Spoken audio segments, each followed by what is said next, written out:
Her true story from Alaska. My son slapped me and said, "This isn't your home anymore. Get out." After my husband's funeral, so I did and took the mortgage with me. By morning, the locks worked, but the bank didn't. This isn't your home anymore. Get out.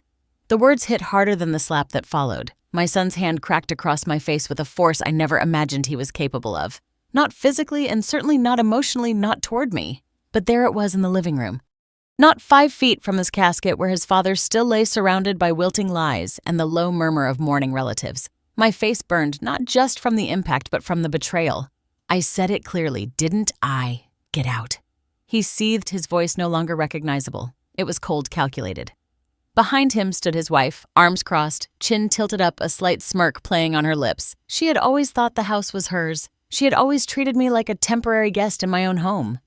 I had given birth to this boy. I had held his hand when he cried over broken toys, over scraped knees, over his first heartbreak. I had fought with the school principal when he was wrongly blamed for something in 5th grade. I had worked double shifts to pay for his tuition when his father's job was cut. I had done all of it without expecting a single thank you. Now he was throwing me out.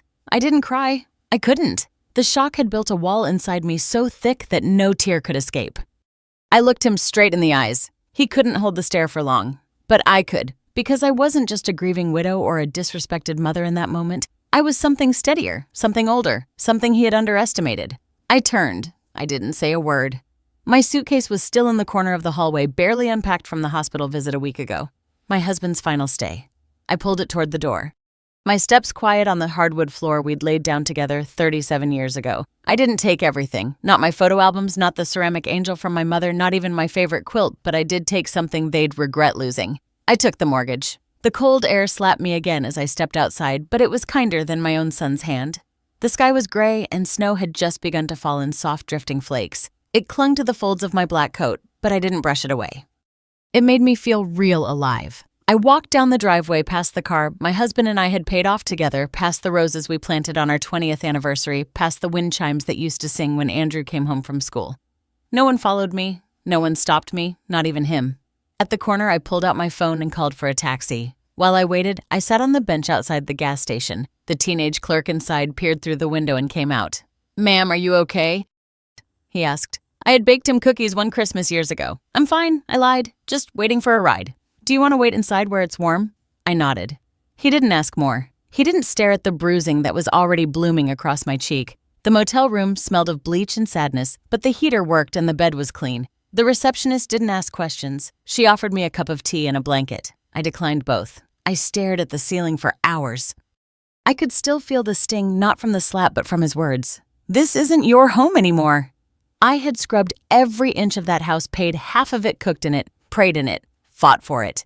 It wasn't a house, it was a life. And now I was told to leave it behind like it was a suitcase. But I hadn't told them everything. I hadn't told them that the mortgage wasn't just in my late husband's name. I hadn't told them that I was still the co-signer, the co-owner. The one whose name sat right there on the deed and the loan because my husband had known. He had known what could happen. And in one of our last conversations, he had said something I thought I'd never need to remember. "If I go first," he said, his voice shaky, "don't tell Andrew about the documents, not unless he hurts you." I had placed those documents in a safe deposit box at the bank along with something else, a letter he wrote, a backup will, and a clause that would change everything. The next morning, I made my call, not to Andrew, to the bank. I requested that the automatic mortgage payments be stopped. I gave them my name, my ID, the account number. They verified it. "You're listed as a co-owner and co-borrower, ma'am." "You can do that," the banker said. I said, "Thank you." Then I hung up. By noon, my son would find the locks changed, the door wrecked. But by the end of the week, he'd get the real shock when the bank called, and I would be far away by then, not hiding. Just quiet.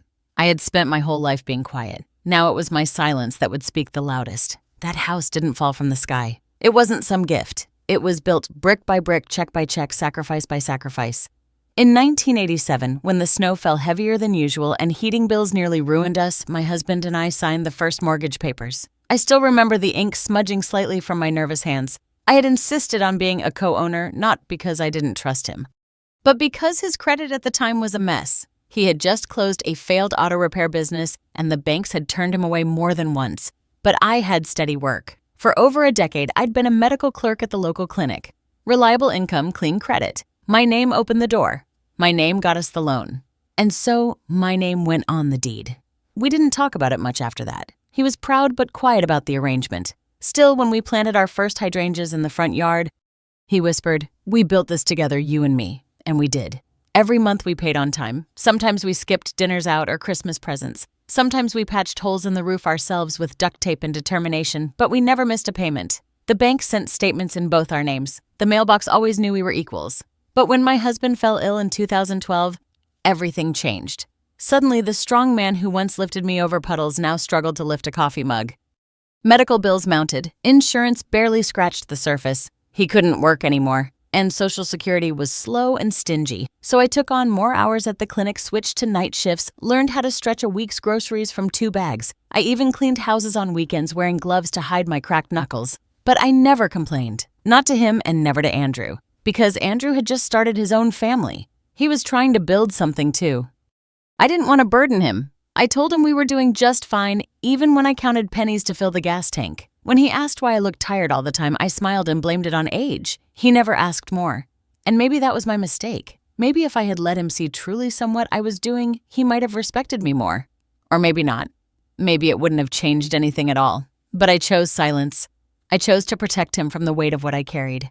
And now, years later, he threw me out of the very house my name had helped build. It wasn't just insulting, it was eraser. They thought it was theirs. They walked through its halls like kings and queens of something they didn't earn. His wife changed the curtains, repainted the living room, remodeled the kitchen, all without ever once asking me.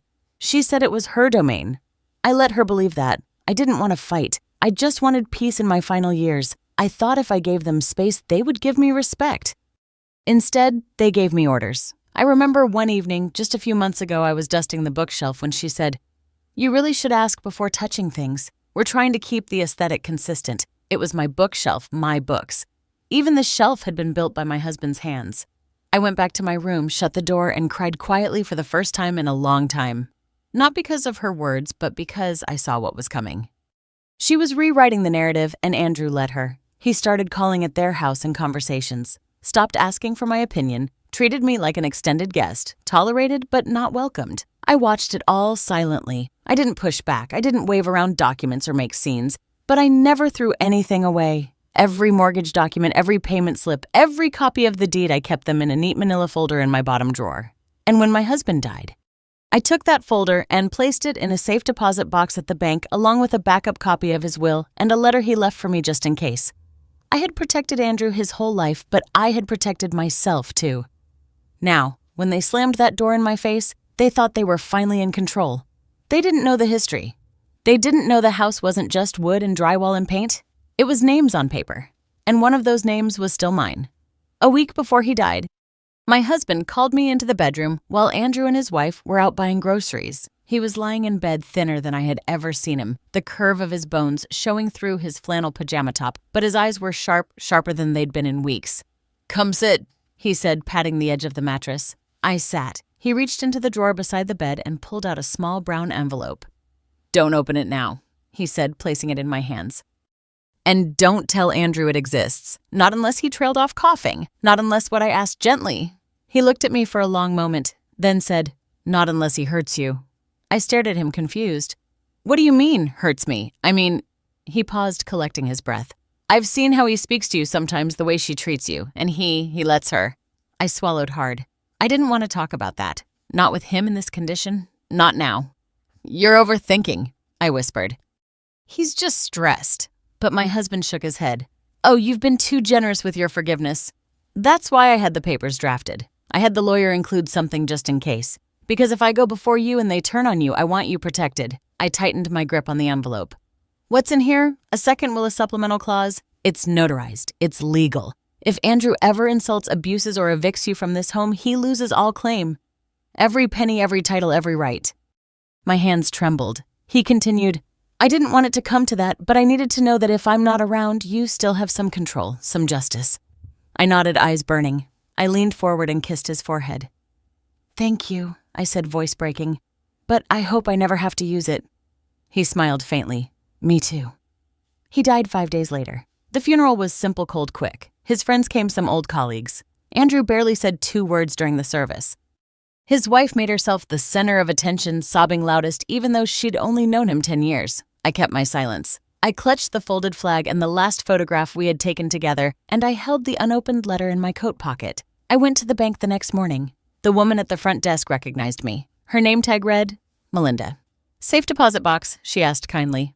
I nodded.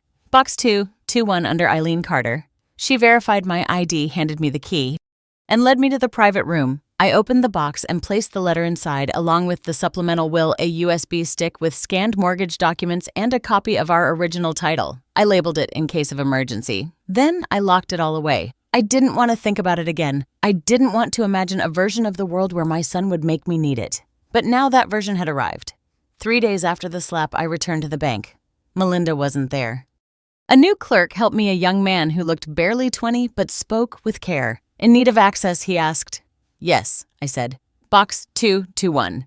He led me back to the same private room. When I opened the box, I hesitated. My hands didn't shake this time. I took out the letter first. The paper had yellowed slightly around the edges, but my husband's handwriting was still clear, steady, familiar. To my dearest Eileen, it began. I read it again, even though I had it memorized. If you're reading this, then I'm gone. And if you're reading this because Andrew did what I hope he never would, then I am sorry. But you must know this. You are not powerless. You are not invisible. This house was yours as much as mine. Your hands built it. Your sacrifices paid for it. And no one, especially not our son, pays to erase that. A lump rose in my throat. There is a clause in the supplemental will. You know it. Use it if you must. Don't let guilt keep you silent. You've spent a lifetime being the glue for this family. Let this be the moment you stop holding it together for everyone else. He had signed it, dated it October 14th, 2020, just weeks before his last hospitalization. Below the letter, the supplemental will confirmed everything. It named me as primary executive custodian of the estate and included a very specific clause. In the event that my son Andrew Carter physically or verbally abuses my wife Eileen Carter or attempts to evict her from the family home, all inheritance rights under this will shall be null and void. The estate shall then transfer to a designated trust under Eileen's sole control. It was signed by 2 witnesses and notarized. Legal, ironclad. I sat there in the quiet of the bank's vault room for a long time, breathing deeply. I hadn't wanted this power, but they had forced my hand. They had forgotten something crucial. Just because I had been quiet didn't mean I had been careless. I returned the documents to the box, took out the USB, and slid it into my purse. I would send the files to the lawyer later today, along with the recording I'd made the night of the slap, because that too I had preserved. His words were clear. This isn't your home anymore. Get out. It was all I needed. Proof and purpose. My husband had prepared me. Now I would prepare the reckoning. I arrived at the bank the very next morning. The snow had crusted into ice overnight, and the sidewalks were slick beneath my boots. But I walked carefully, deliberately, not slowly, just with intent. I was not stumbling. I was not afraid. I was not broken. I was done being silent for the sake of peace. By 9:05 a.m., I was seated across from a lone officer in a small glass room. Her name tag read, Jessica. She wore a burgundy blazer and had kind eyes, but I saw the flicker of curiosity in them when she read my request. "You'd like to terminate the automatic mortgage payments, Mrs. Carter?" "Yes," I said firmly, "and I'd like to review the full loan file originals if possible." Jessica blinked. "We can prepare copies for you. Are you aware that this action may affect—" "I'm the co-borrower," I interrupted. "The loan is under both my late husband's name and mine. I have every right to withdraw authorization. You'll find my name on every page." She paused, tapping her keyboard. Then she nodded. "You're correct, and you are also listed as a co-owner on the property title. I know I said, please prepare the documents." She excused herself briefly, and when she returned, she had a thick manila folder with my name neatly typed on the tab. I smiled faintly at the sight of it. 35 years of payment statements, renewals, all accounted for. All mine to claim. I signed the revocation form. It took less than 10 minutes. 10 minutes to undo what they believed was permanent. Jessica handed me the file. "Is there anything else I can assist you with?" "Mrs. Carter?" "Yes," I said. "I'll be transferring the file to my lawyer later today. In the meantime, please flag the account. No one is to resume payments or renegotiate terms without my written consent." She nodded. "Of course we'll place a lock on it." As I left the bank, the wind caught my coat. I pulled it tight around me, but inside something warm flickered. Not anger. Not revenge, just assurance, a quiet kind of strength. I had been preparing for this moment, even when I didn't realize it. At home in the tiny one-room apartment I had taken on a monthly lease, I opened my laptop and plugged in the USB. The folder opened instantly, scanned copies of every critical document. My husband had been meticulous. He had labeled each file by date, by type, by legal reference. At the bottom, I added one more, the recording from the night Andrew slapped me. I had recorded it out of habit. After my husband's first stroke, I had developed the habit of recording important conversations, doctor's instructions, medication lists, even grocery orders. That night, I had been carrying the same small recorder in my coat pocket, intending to make a note to refill my prescription. Instead, it captured everything. His voice, the slap, the exact words, "This isn't your home anymore. Get out." It was damning clear, unmistakable. I uploaded the file to a secure drive and emailed it to the woman who had helped my husband draft the supplemental will, his former attorney. Subject re-urgent, activation of Clause 17. B. I attach everything, the recording, the scanned will, the mortgage file. 5 minutes later, my phone rang. Mrs. Carter. Yes, this is Megan Dale. I received your email. I've reviewed everything. Her voice was calm, steady, professional. I want you to know, I'm sorry for what happened, but more importantly, you've done everything right. I said nothing. Megan continued. Clause 17B is valid. The audio recording verifies both verbal abuse and unlawful eviction. As per your husband's will, your son forfeits all inheritance rights effective immediately. Can you act on this now? Yes. I'll file the notification today. We'll issue a cease claim letter to your son's attorney and freeze all disbursement of estate assets. Do you have a place to stay? For now, I said. I'd advise we schedule a formal review this week, but in the meantime, rest assured you are no longer powerless. I thanked her and I hung up. At night, I sat in the armchair by the window. The motel was modest, but the view was clean. No traffic, no yelling, no passive-aggressive sighs at dinner. Just silence. Not the silence of being ignored, the silence of being free. I thought of my husband, how he had anticipated this, how he had worried not about death, but about what would come after. About me left behind in the care of a son who forgot how to care. I had forgiven Andrew many times in life for the missed birthdays, the short tempers, the little lies. I had told myself that was what mothers did, that love meant enduring, but love should never mean erasing yourself to keep the peace. I had done that for too long.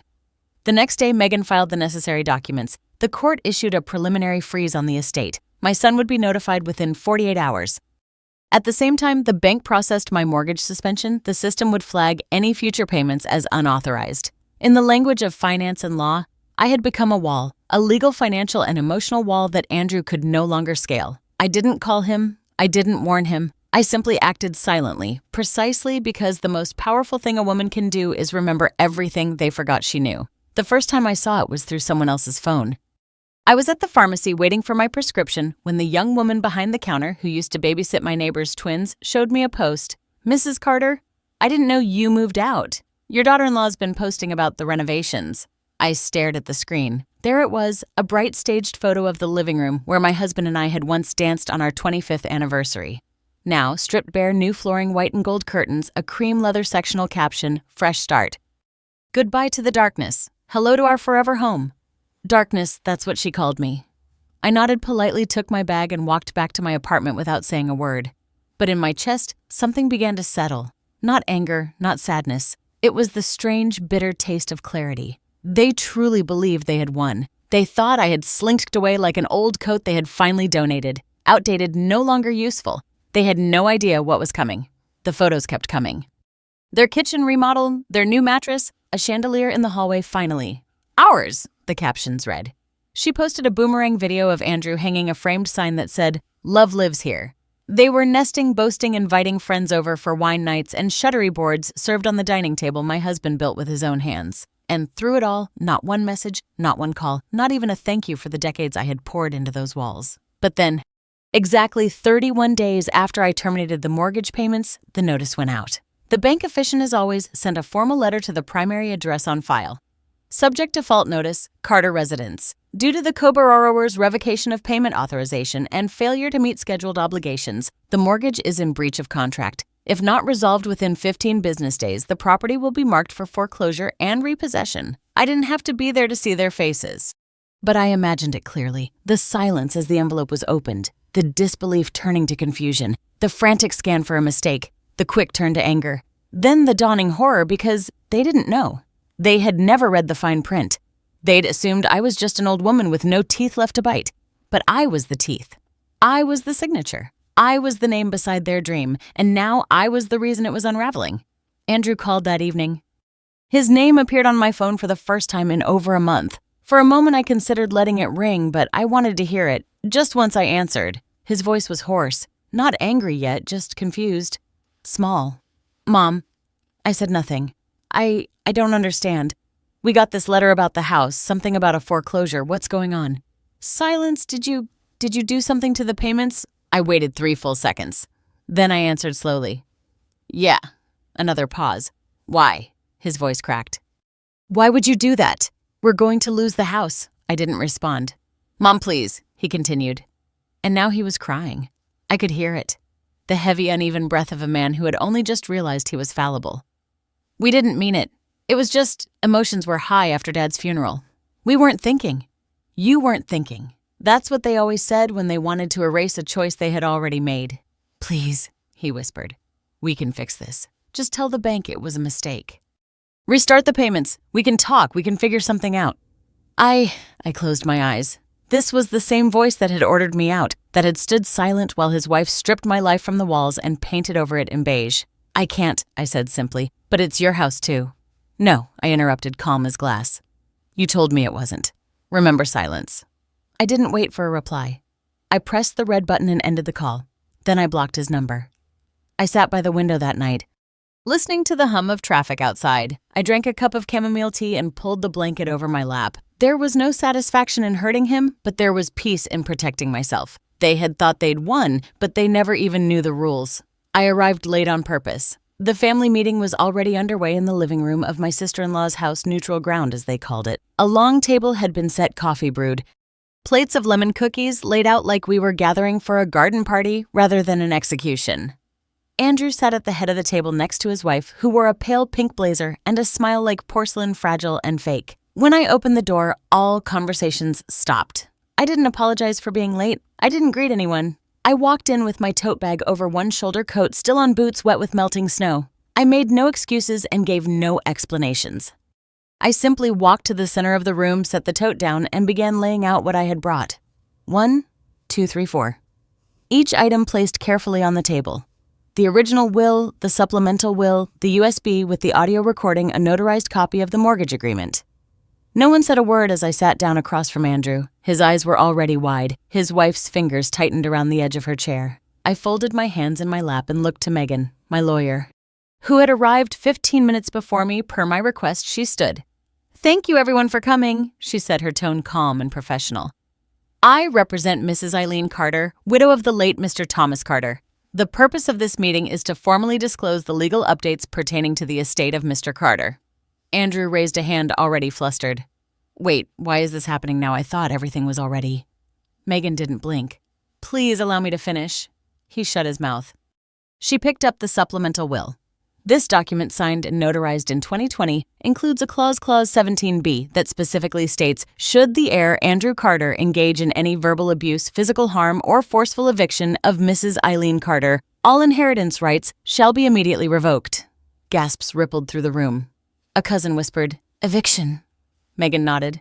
We have submitted audio evidence of Mr. Andrew Carter stating, this isn't your home anymore. Get out. This occurred within hours of Mr. Carter's funeral.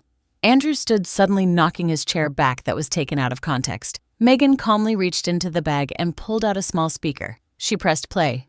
My son's voice filled the room, loud, clear, undeniable. This isn't your home anymore. Get out. Then the sound of a slap, then silence. The room was frozen. Eyes flicked between me and him. No one moved. Andrew looked like he'd been punched in the gut. I stayed quiet. I didn't need to speak. The words had already spoken for me. Megan paused the recording. As a result, under the legally binding terms of this, will Mr. Carter forfeits all claim to the estate. Full ownership of assets, including the family home, is transferred to Mrs. Eileen Carter.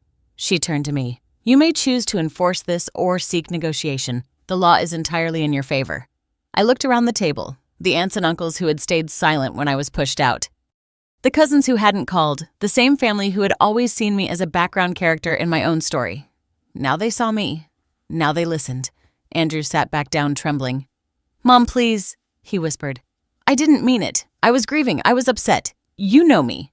You know I wouldn't. You did. I interrupted. My voice was soft, measured, unshakable.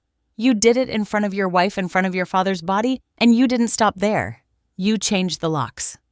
You posted pictures of my kitchen calling it your forever home. You knew what you were doing. His wife opened her mouth to speak, but Megan raised a hand. This is not a debate. The documents are in order. The law is clear. Andrew buried his face in his hands. I'm going to lose everything. I leaned forward just slightly. You already did. He looked up at me, his eyes red and wet. I'm your son. I was your mother, I replied, and you treated me like a tenant. More silence. I stood, picked up my documents, slid them back into the tote. No one tried to stop me. I walked to the door. My boots clicked softly against the tile. I turned back only once. I didn't come here for revenge, I said. I came here with the truth. What you do with it next is up to you. Then I left. I didn't need to slam the door. The silence was enough. It was raining when they came. I heard the knock before I saw them. 3 soft taps, almost timid, followed by silence, then another hesitant, as if they weren't sure if they should knock again or just leave. I opened the door slowly. Andrew was standing in the hallway of my apartment building, soaked through rain dripping from his collar. His wife stood a step behind him, her eyes red-rimmed but dry. He looked older than I remembered, older than a month should have made him. He wasn't wearing a coat. Mom, he started, voice cracking. I didn't say a word. I didn't know where else to go, he stammered. They said the house. The foreclosure. The letter. I tried to get them to stop it, but they said I wasn't authorized, that the payments had been suspended, that I had no standing. You don't, I said flatly, his face twisted. He fell to his knees right there on the old carpet outside my door. Please, Mom. I'm sorry. We're sorry. His wife bowed her head but didn't kneel. She held her purse tight to her chest, her fingers clenched like claws. For the first time, she looked less like a woman in control and more like someone who had been cornered by consequences. I made a mistake, he whispered. We both did. We let our pride get in the way. We thought we were doing what was best, but we were cruel and we were wrong. Still, I didn't move. Just please, Mom, if you could talk to the bank, reinstate the mortgage, let us take over payments, we'll pay everything. We'll make it right. You can come home or not. Whatever you want. Just don't let us lose the house. I opened the door wider. He looked up, hope flickering. I didn't invite them in. Instead, I stepped past them into the hallway and reached into my purse. I pulled out a folded document in a clear sleeve. This, I said, handing it to him, is the deed transfer. As of yesterday, the house is no longer mine? He blinked, confused. When I sold it, I said. To who? His wife asked, her voice sharp with panic. To the Elder Protection Foundation, I said. They'll convert it into a transitional home for senior women who've been displaced, women like me. Andrew's mouth opened, but no sound came out. You sold it, he whispered. I nodded. Cash buyer, immediate transfer. It's done. But his hands trembled as he clutched the paper. Why would you do that? It was our home. No, I corrected. It was never yours. It was built by me and your father, paid for by my sweat, my second jobs, my silence. You lived in it. You used it. But it wasn't yours. His wife finally spoke. That was a mistake. Okay, we got carried away. You could have talked to us. I tried, I said. Every time I was dismissed at dinner, every time you rolled your eyes when I spoke, every time you walked past me like I was furniture. I spoke plenty. You just didn't listen. Andrew looked at the floor. His shoulders shook. I don't want your apology, I said. I want your understanding. I do understand, he said, tears falling freely now. I was wrong. I looked at him. Son, my boy, who once drew me crayon cards for Mother's Day, who once held my hand when crossing streets, who once ran into my arms after school. He had grown into a man who forgot where he came from. But now he was kneeling, and I had already stood up. I forgive you, I said, but I won't fix this for you. He nodded slowly, painfully. As I turned to go back inside, I said one last thing. I didn't keep the house. I kept my peace. Then I closed the door. And for the first time in years, I locked it. Not to keep people out, but to keep peace in. I used a portion of the sale to buy a small cabin by a lake in Alaska. Not the kind of place you'd find on a postcard. No fancy renovations, no hot tub, no Instagrammable corners, just 4 sturdy walls, a wood stove, and a view that made the silence feel like music. The first morning I woke there, I stood barefoot on the porch with a mug of coffee, warming my hands, and watched the mist rise off the water. It was so quiet I could hear my own breath. No locks, no voices behind closed doors, no one demanding I justify my existence. Just me and the trees and a sky so wide it made the past look small. For the first time in decades, I slept through the night. No dreams of slammed doors, no voices shouting over memories. Just sleep. Us, just peace. I unpacked slow, one box at a time. I didn't bring much with me. Just what mattered. A photo of my husband smiling in the garden. A crocheted blanket I made during his chemo days. The file folder now thick with copies of my life. And a small black digital recorder. It had captured the moment they tried to erase me. Now it would help me reclaim the rest. I set up my laptop on a desk by the window, plugged in the recorder, and hit play. His voice echoed into the empty room again, but I didn't flinch this time. I had heard worse. I opened a blank document and began to write. I wrote about the hydrangeas we planted in '89's, about the time the roof caved in from snow and we fixed it together with borrowed ladders and prayer. About the day Andrew was born and the first time he called me Mom. I didn't write to blame. I wrote to remember to give myself back the years I had spent folding myself into corners for the sake of peace. That evening, I sent my first audio file to Grandma. True stories. A true story. My story not polished, not theatrical, just a voice that had waited too long. In the recording, I said, "These days getting older made me invisible. But age is just silence collecting power. And silence doesn't mean surrender. It means preparation. I didn't lose a home. I reclaimed a world. So if you're listening, if you've ever been pushed out of the very life you helped build, know this. You are not alone. And you are not done." I didn't expect anyone to listen, but they did. Comments came in. Other women, other grandmothers, other silent rooms. I thought I was the only one. I've never heard anyone say what I've felt for years. Thank you for speaking what I couldn't. And slowly the silence became something else. A choir, a community, a quiet army of women who had nothing left to prove but everything left to say. I still live in that cabin. I still wake with the light, drink my coffee slow, and let the peace linger. Sometimes I think of Andrew of the house of what could have been, but then I remember what I lost was made of walls. What I gained was made of truth. And truth doesn't rot. It waits. And when it finally speaks, it doesn't shout. It just doesn't stop. If you've ever been hurt by the people who were supposed to protect you, remember silence is not weakness.